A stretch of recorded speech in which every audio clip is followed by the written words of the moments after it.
Breaking news చూస్తున్నాం. ICC సానుభూతి పరులను ఎన్ఐఏ అధికారులు అరెస్ట్ చేశారు. దేశవ్యాప్తంగా పలు కీలక నగరాల్లో బాంబు పేలుళ్లకు కుట్ర పన్నారని వచ్చిన పక్కా సమాచారంతో సోమవారం 4 రాష్ట్రాల్లోని 19 చోట్ల సోదాలు జరిపారు. ఈ సందర్భంగా 8 మంది సానుభూతి పరులను అధికారులు అదుపులోకి తీసుకున్నారు. ఒక్క కర్ణాటకలోనే మొత్తం 11 చోట్ల అధికారులు తనిఖీలు చేస్తుండగా ఇక మహారాష్ట్ర, జార్ఖండ్, ఢిల్లీలోనూ పలు చోట్ల దాడులు చేస్తున్నట్లు అధికార వర్గాలు వెల్లడించాయి. ఇక ఇటీవల మహారాష్ట్రలోని 40 చోట్ల అధికారులు సోదాలు చేసిన విషయం తెలిసిందే. ఇక ఇందులో భాగంగా పెద్ద మొత్తంలో ఆయుధాలు, నగదు, పలు డిజిటల్ పరికరాలను అధికారులు స్వాధీనం చేసుకున్నారు. కాగా ఇవాళ అరెస్ట్ అయిన వారిలో బెల్లారి మాట్యూల్ ఉగ్రవాద సంస్థ నేత మినాజ్ ఉన్నారు.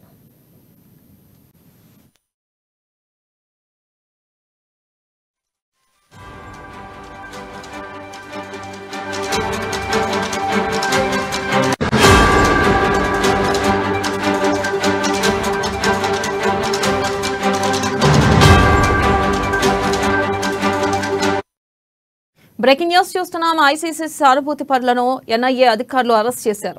దేశవ్యాప్తంగా పలు కీలక నగరాల్లో బాంబు పేలుళ్లకు కుట్ర పన్నారని వచ్చిన పక్కా సమాచారంతో సోమవారం 4 రాష్ట్రాల్లోని 19 చోట్ల సోదాలు జరిపారు.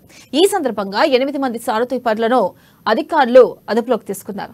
ఒక్క కర్ణాటకలోనే మొత్తం 11 చోట్ల అధికారులు తనిఖీలు చేస్తుండగా మహారాష్ట్ర, జార్ఖండ్, ఢిల్లీలోనూ పలు చోట్ల దాడులు చేస్తున్నట్లు అధికార వర్గాలు వెల్లడించాయి. ఇటీవల మహారాష్ట్రలోని 40 చోట్ల అధికారులు సోదాలు చేసిన విషయం తెలిసిందే.